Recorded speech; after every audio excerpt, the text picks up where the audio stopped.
It's your turn if you want to. If I'm allowed. Go. You are allowed, Senator Cantwell. Thank you, Mr. Chairman.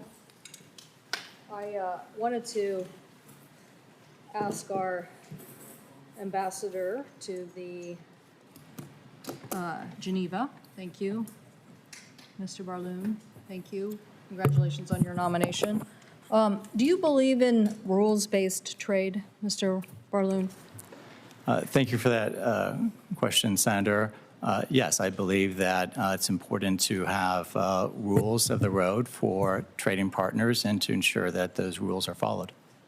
Do you think the White House has been following a rules-based trade regime? Thank you, Senator. I believe that the White House has taken actions that are appropriate to deal with the situation that we have, and that, yes, I believe those actions have been Well, I don't think they've been following a rules-based system. I think they've been throwing everything at the wall and seeing what sticks. And I think one of the reasons the Wall Street Journal has been such a Johnny One-Note on this is because we're losing shelf space.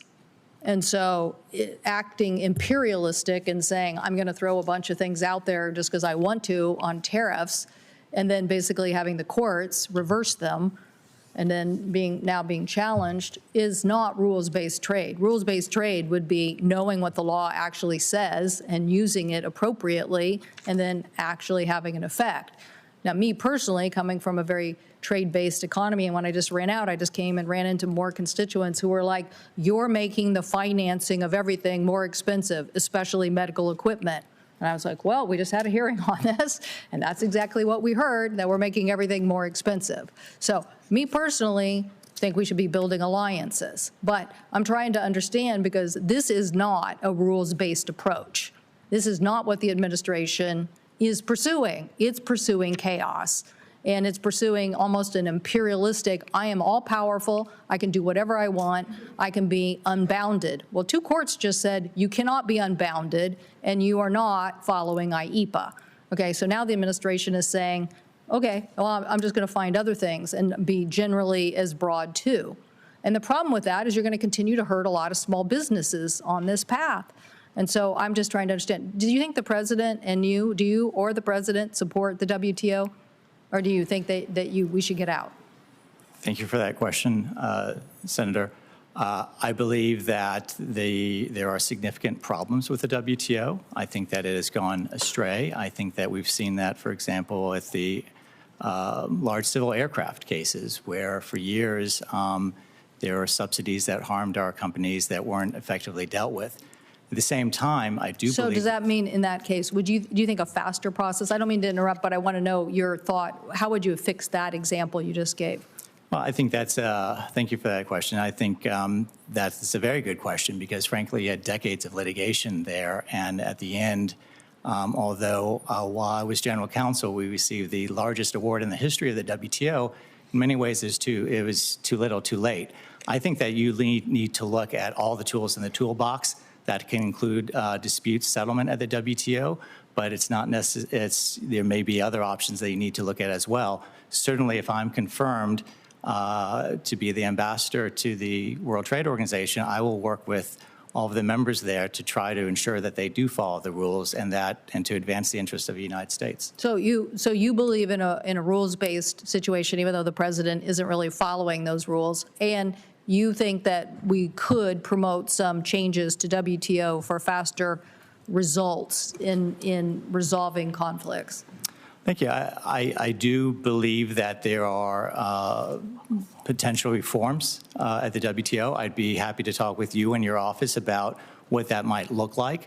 I believe that there have been significant weaknesses and problems with dispute settlement in the past, but that we should engage in good faith with other members to try to see if we can improve the system. Well, what I don't like about this imperialistic approach practically is that you're not arguing about the rules. And I think in a more integrated global economy, and certainly a more connected information economy, you can argue for rules. In fact, I think right now, for example, if we and Japan and Israel and a couple of other countries, India, got together and said, we believe these are the rules of the road for buying technology from countries that are democracies and follow the rule of law, and anybody who buys from other countries that have government backdoors, well, that's a foolish thing. So you could. There are things like the Cape Town Accord that also say if you buy, airplanes from people who meet these standards, you get a discount. So we're not using our clout, is my point. I'd rather use our clout on the rules and build alliances around those rules and implement them at the WTO and get the upper hand in what we already have a natural advantage in. But right now, we are throwing everything at the wall and seeing what sticks. The courts are turning it down. In the meantime, businesses are getting hurt, all that problematic. But the real issue is we're losing shelf space. And when you lose shelf space, then when our growers come back to try to get their product on, just as we heard from the soybean people, they can't get back on. So they never, ever recovered market share. So I just hope your advocacy, and would love to talk further with you about this. I do not think it should take 10 or 15 years to get a WTO decision on unfair Airbus subsidization and payment of that resolved. I don't really think it should take 10 or 12 or whatever, how many years it took. So I do, but I think leaning into that, which is going to be your day job, and being proud that the United States has these economic rules. I think that's a better way to go. Thank you, Mr. Chairman. Thank you, Senator Warren.